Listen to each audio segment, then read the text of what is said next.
quer comprar ação a 1, vender a 5, vender a 10. Ele acha que esse é o cerne do negócio. É você comprar na baixa e vender na alta, né? Porque eventualmente isso vai acontecer. Eu poderia dar a resposta mais bonitinha, mas eu acho que a real é a mais verdadeira. Porque a questão é, a maioria não vai aprender.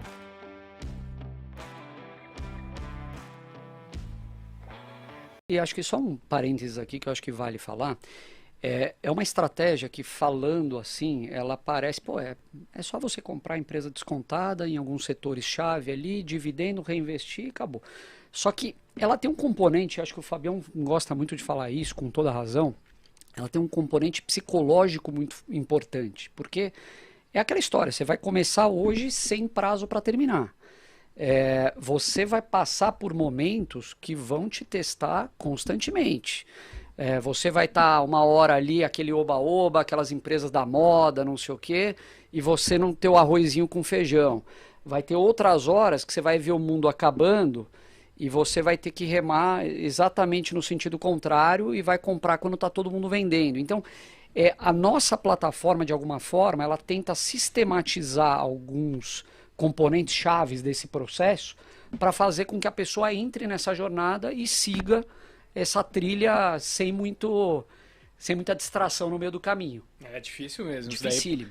Parece que não, mas putz, é que hoje em dia pra gente é meio chato pra ter ação. Aqui internamente tem muito compliance, tá? Então a gente prefere, por questões internas, ficar meio de fora. Mas assim, eu me recordo que antes o que me dava coceira em realizar o que estava ganhando, e quando eu via que o negócio estava afundando, eu ficava maluco para trocar de posição logo. É um jogo psicológico complexo, não é todo mundo que consegue ser centrado e pensar nesse médio e longo prazo. Assim, quando você vê o negócio caindo 10, 20, e aí você entra no Twitter, né, 2, 3 anos atrás, a galera falando, pô, vai ali, para, não sei o quê. Foi uma missão, eu acho que, e a gente está num início, né, de maturação do mercado, fazem 55 anos, mas tem o que, 3, 4 milhões de pessoas na bolsa hoje ainda. O juro foi alto por muito tempo, né? Pô, e se você compara com mercados maduros, tá longe. Tá bem longe. Então é um processo que eu acho que a gente ainda está distante. A maturação do nosso mercado ainda não está nessa. E a maior parte da... Não, Fabião. Não, a maior parte da galera que está na bolsa também foi trazida pelo Nubank aí também, né? 1 milhão, mais de 1 milhão. E a gente tem muito medo, muito receio com o CPF que está entrando agora, que não entende como é que funciona, ele está atrás da porrada, né? Ele quer comprar ação a 1, vender a 5, vender a 10. Ele acha que esse é o cerne do negócio, é você comprar na baixa e vender na alta, né? Só que esse cara é o cara que, assim, ele não vai durar no longo prazo, porque eventualmente isso vai acontecer. E a pior coisa que pode acontecer para essa pessoa que está começando é começar ganhando desse jeito. Porque ela vai elencar o que aconteceu, ou o futuro dela no mercado, a esses altos e baixos. E, inevitavelmente, em algum momento, ela vai perder e perder muito. Então, o cuidado que a gente tenta ter com essa galera que está chegando na bolsa, com os investidores iniciantes, é exatamente esse. É montar uma estratégia na qual ele se sinta seguro para que quando as coisas aconteçam, elas vão acontecer, quando tiver uma crise do outro lado do mundo, elas tenham segurança em comprar mais ações. Por isso que a Lu falou da meta em número de ações. O Barsi, quando começou com a CESP, ele tinha uma meta de ter 100 mil CESP. Essa era a meta dele, porque ia gerar um bom dividendo para ele, para que ele conseguisse ou recomprar mais, ou viver um pouco melhor a vida dele. Então eu acho que esse cuidado a gente tem sempre que ter com a pessoa que está entrando na Bolsa de Valores, para que ela não cometa os erros. E o que a gente mais fala é de não cometer os erros que nós três já cometemos. Muito do curso que a gente fez, o primeiro curso que a gente fez, uma coisa que a gente sentou e falou assim, vamos colocar aqui tudo que a gente errou, para a galera não errar. Se não cometerem esses erros que a gente está cometendo aqui, já vai ser um avanço violento. Então é isso que a gente tenta passar todos os dias no AGE. Às vezes não adianta, né? Às vezes não adianta.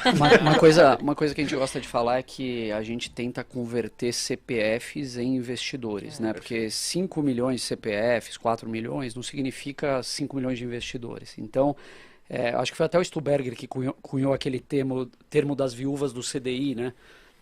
Você tem muita gente que está na bolsa não porque quer estar lá, não porque quer ser um investidor, não porque conhece as empresas, vamos dizer, num outro momento principalmente, mas porque se viu obrigada a ir para lá.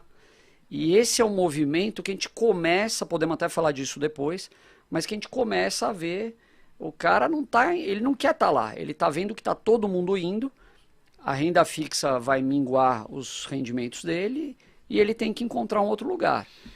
Isso talvez não seja a motivação mais certa. É um cara que tende a morrer no meio do caminho.